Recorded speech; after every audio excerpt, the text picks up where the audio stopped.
mayo de 2025, el gobierno de la ciudad de Río Cuarto le dijo que no a la adhesión de la licencia de conducir digital impulsada por el gobierno nacional. Esta licencia se consigue sin la necesidad de un documento físico. La respuesta de los vecinos fue más negativa que positiva. O sea, hoy no se está haciendo, o sea, nosotros no nos ajustamos a esas nuevas realidades de la licencia virtual. Sí, desde el municipio, constantemente, o por lo menos en los últimos meses, estamos revisando el proceso de emisión de licencia para tratar de actualizarnos lo más posible y de ajustarnos a los distintos marcos normativos, pero por ahora en Río Cuarto es de manera presencial como lo hacemos hasta el día de hoy. ¿Pero qué significa que todo sea digital? ¿Es un beneficio o un costo? Byung-Chul Han, autor surcoreano, nos muestra en sus obras En el enjambre, Psicopolítica, La sociedad de la transparencia, cómo la tecnología digital, lejos de emancipar y liberar al individuo, lo manipula, lo domina y lo aliena. Uno de los conceptos claves de su pensamiento es el de la transparencia. En la era digital se ha instaurado una ideología de la transparencia que promueve la exposición constante de la vida privada en nombre de la autenticidad y la eficiencia. Todo ser visible debe ser mostrado. Pero esta transparencia, lejos de ser un sinónimo de libertad, genera un tipo de violencia, donde se elimina el misterio. Todos nos conocemos con todo. ¿Pero nos conocemos todos con todo? Pero también es un síntoma de una sociedad hipervigilada, donde la información personal se convierte en moneda de cambio y objeto de explotación.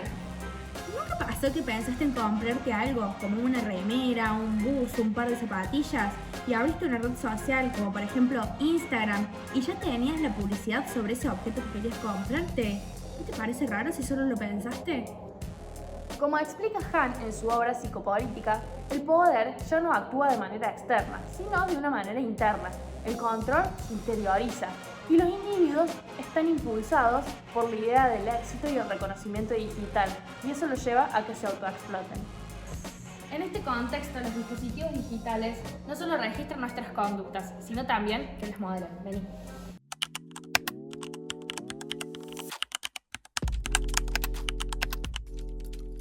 Cada clic, cada búsqueda, cada me gusta, no solo deja una huella digital que nunca se borra, sino que configura un perfil psicológico que puede ser explotado para manipular nuestras decisiones, desde el consumo hasta las ideas políticas.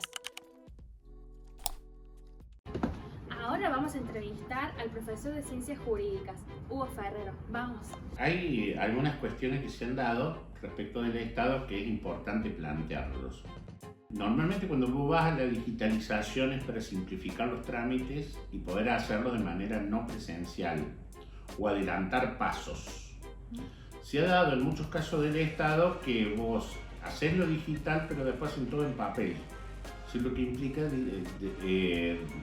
duplicar la cantidad de burocracia que existe en esto. Toda la digitalización está muy buena si se aplica correctamente, que te simplifique y que te permita avanzar y hacer desde tu casa un montón de trámites que hoy que tenés que concurrir.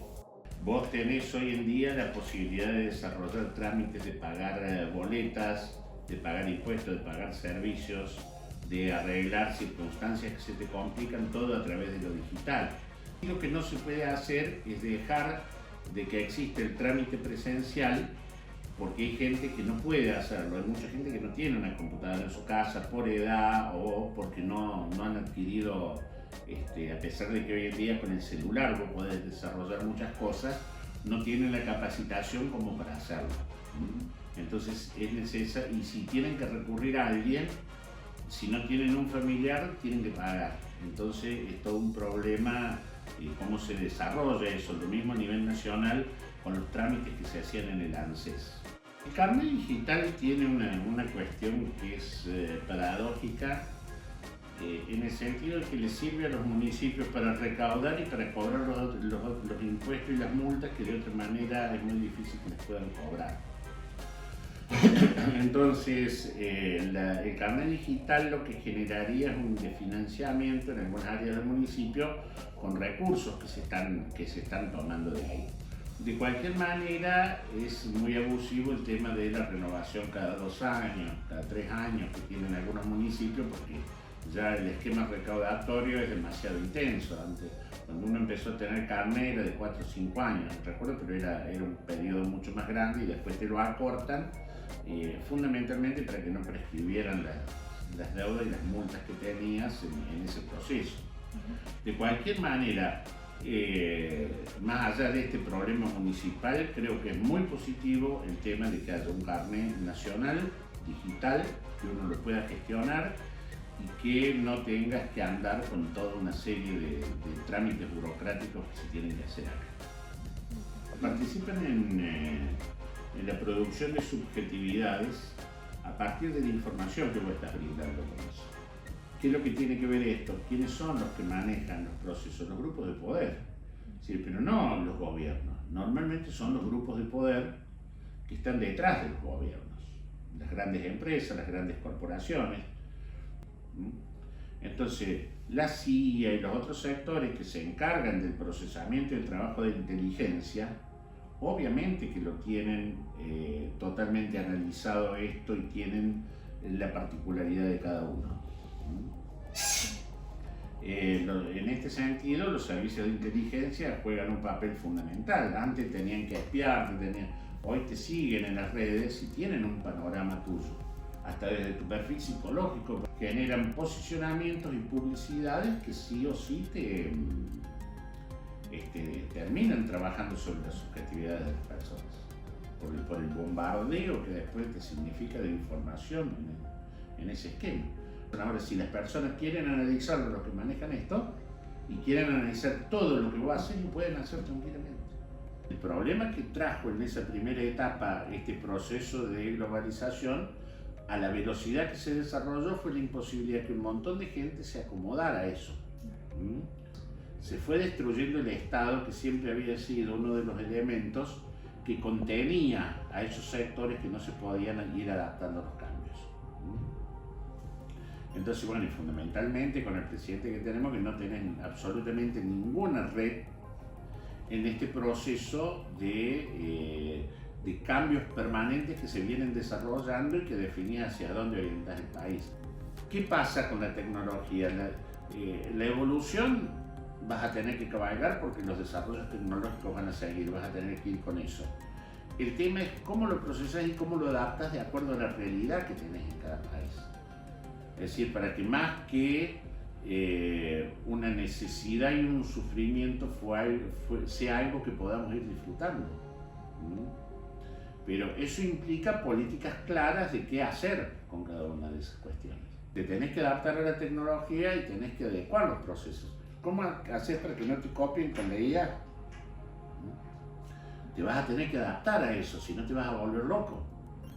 Siempre, en todas las sociedades, estaba el consejo de ancianos. ¿Por qué?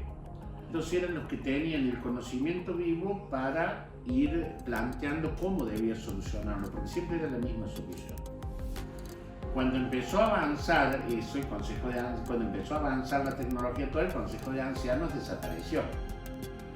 Pero hoy en día se da la primera etapa en la historia donde muchas veces los jóvenes conocen más que los adultos de tecnología o el manejo tecnológico.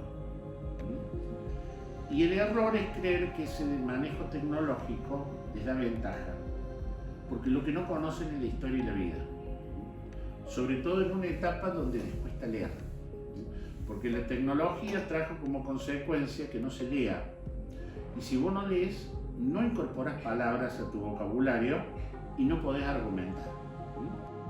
La ciberseguridad tradicional, centrada en firewalls y contraseñas, se revela ante una amenaza inminente.